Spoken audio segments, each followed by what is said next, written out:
Ingin tambah ilmu dan wawasan Islam meskipun di rumah aja? Yuk like dan follow fanpage terbaru Buya Yahya Official. Sebar seluas-luasnya agar semakin banyak yang mendapatkan manfaatnya.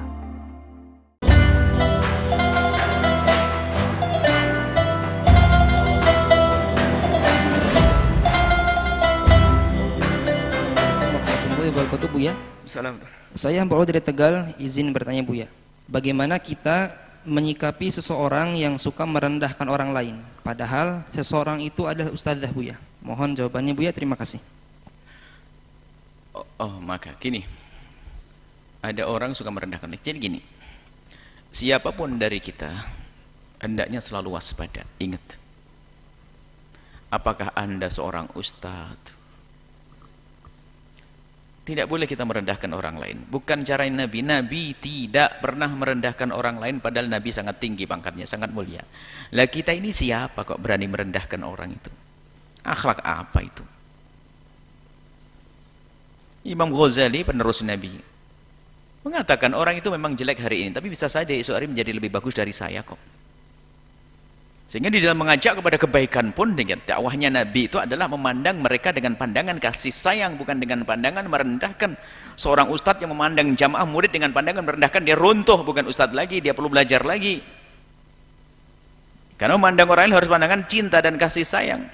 Ini yang pertama. Jangan biasakan memandang orang dengan merendahkan. Ketahuilah kita tidak tahu bungkasan kita kok. Ajal belum tiba. Apakah husnul khatimah atau su'ul khatimah? Semoga Allah menjadikan kita semua ahli husnul khatimah. Tapi nggak boleh kita semacam itu. Dan Nabi juga mengisyaratkan ada orang hari ini beriman, besok sudah kafir, kafir besok beriman, ada macam-macam. Bahkan kepada orang kafir sendiri Imam Ghazali mengisyaratkan kita menyeru kepada dia, tapi tetap husnudzan. Bisa jadi dia hari ini kafir, tapi menjelang kematiannya beriman kok. Memang dalam dakwah tidak boleh sama sekali merendahkan secara sungguh, merendahkan. Sehingga apa? Memandang mereka ini yang kita ajak murid atau jamaah itu adalah pandangan kasih sayang, dan kita lihat mereka sebagai lahan pahala. Dia adalah tangga-tangga untuk aku mencapai kemuliaan. Jadi tidak pernah merendahkan karena kita perlu kepada mereka. Kalau kita ustadz, kita butuhkan jamaah, kita butuhkan murid untuk naik pangkat di hadapan Allah. Bukan kita perlu kepada mereka untuk menyanjung kita, tidak. Maka nggak bisa seharusnya kita merendahkan mereka. Kalau kita seorang guru akan mulia karena mereka, kok bagaimana kita merendahkan? Berarti bukan ustadz, dia perlu belajar lagi dan tidak pantas jadi ustadz, apalagi ustadzah, nggak perlu disebut ustadzah atau ustadz. Hati perlu ditata. Kalau ingin ngajar orang harus memandang mereka dengan pandang kasih sayang dan cinta, kasih sayang dan cinta. Satu. Yang kedua adalah ada orang tuh melihat orang lain tuh kalau ngomong menyakiti hatinya, perasaannya. Itu kadang bukan orang yang ngomong menyakiti, cuman dasar hati kita busuk, kita suka sensitif. Nah, ini kadang-kadang bermasalah. Apakah betul ustadz itu ngomong begitu? Sebab ada orang ustadz nasihati, Masya Allah, jangan sampai kita itu menjadi orang yang gampang ngiri kepada tetangga. Ngomongin saya itu. Lah orang ngomong ustadz ngomong umum, dia langsung rasa ngomongin saya. Berarti dia memang penyakitan, dia katelan dia. Lah memang ada orang gampang kerasa begitu. Saya itu pasti saya itu. Apa urusannya denganmu? Wong sifatnya umum kok. Kalau dia orang insaf, kalau kita orang insaf, ada ustadz menyebut tentang kesalahan, lalu kita ada bersama kesalahan tersebut, tinggal alhamdulillah diingatkan, gitu bukan? Pasti maksudnya saya nyindir. Naudzubillah, ini kok orang busuk banget, nggak bisa bener orang begini. Ada orang sensi, ya sensitif, gampang tersinggung. Wah, ini hati busuk. Perasaan terus dikit-dikit. Jadi semua kawannya itu ada, kita menemukan orang itu, semua orang berurusan dengan dia itu harus hati-hati. Jangan hati-hati, tersinggung dia. Hati-hati. Wah, ini ngerepoti orang, jangan kumpul dengan manusia begitu. Makanya kepada yang bertanya, bisa jadi Anda termasuk golongan yang semacam ini. Tapi kami mengajak untuk menjadi baik. Kalau ternyata Anda tidak, berarti gurunya dengar omongan kami, insya Allah benar. Tapi kalau gurunya nggak ada masalah, ustadzahnya, tapi Anda yang sensitif ini. Ustadzahnya lewat saja nggak nyapa, dia sudah marah. Sombong banget.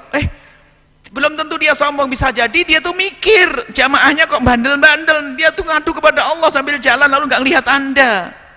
Wah, Anda sudah suudzon dia. Padahal dia memang ya Allah, semoga jamaah yang aku datang ini bisa berubah ya Allah, sehingga dia dengan muka seduh begini lewat di depan muka Anda, tidak menyapa Anda marah. Anda yang salah, sensitif ini. Sensitif berlebihan itu adalah sifat buruk yang dibenci Nabi, namanya su'udzon. Orang nggak ngapa-ngapain kita duga begitu kan, jadi nggak bener ini. Wah repot, suudzon. Berarti bisa jadi kita yang suudzon sama ustadzah tersebut. Baik, intinya ayo kita koreksi diri. Di saat menjadi ustadzah atau ustadz yang benar, di saat kita mendengar kalimat dari ustadz, ada ustadz memang tegas kalimatnya, tapi bukan dia itu mencerah kita, merendahkan kita. Tapi justru kalau memang kita orang insaf, alhamdulillah diingatkan, tinggal ngomong gitu, wah tepat.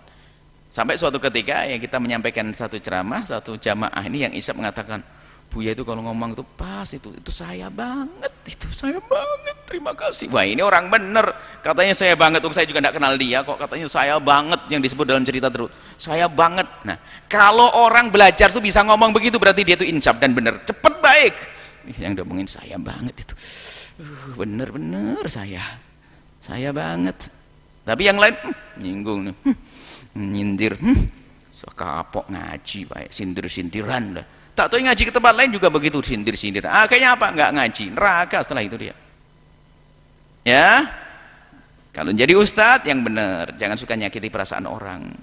Kalau kita mendengar orang yang kalimatnya menyakitkan sekali, kita perlu melihat itu jangan-jangan kebiasaan. Misalnya ada orang pantai dengan orang gunung, ngomong orang gunung itu memang ya tempatnya aman, tidak ada ombak, jadi ngomong sedikit sudah kedengaran. Orang pantai sering ada ombak, ngomongnya teriak-teriak, ketemu ini. Orang pantai, mungkin bukan orang pantai semuanya, ini umpama. Akhirnya orang pantai pergi ke gunung, ngomongnya keras-keras, kata orang gunung, ini kurang ajar banget. Oh bukan kurang ajar, dia kebiasaannya seperti itu. Bagi dia bukan jelek sudah. Orang pantainya nggak sabar ngomong sama orang gunung, ini ngomong kok enggak kayak kurang makan, ngomongnya keras, nggak dengar saya ini. Ya akhirnya kan sultan, akhirnya tidak jadi besanan ini. Padahal itu hanya karena kebiasaan di kampung masing-masing, maka muncullah satu tradisi masing-masing yang sebetulnya di tempat tersebut bukan sebuah aib, di tempat lain menjadi aib. Maka kita harus begini, pandai. Kalau itu menjadi kebiasaan orang sana, ya sudah biarkan. Saya tidak akan mudah tersinggung memang. Sebab ada orang kalau ngomong keras tapi hatinya lembut, kita menemukan. Kalau ngomong kayak marah, ya kok marah? Oh enggak marah, dia biasa. Ada satu orang di sana itu ngomongnya keras, kok gini? Enggak, betul dia baik dia. Kalau kita datang, oh enggak, memang ngomongnya keras, wah, ya biasa. Jadi jadilah orang kebal, tidak gampang tersinggung, ya. Tidak gampang tersinggung dan selalu prasangka baik kepada siapapun yang terlihat perilakunya kurang menyenangkan bagi kita. Allah a'lam bishawab.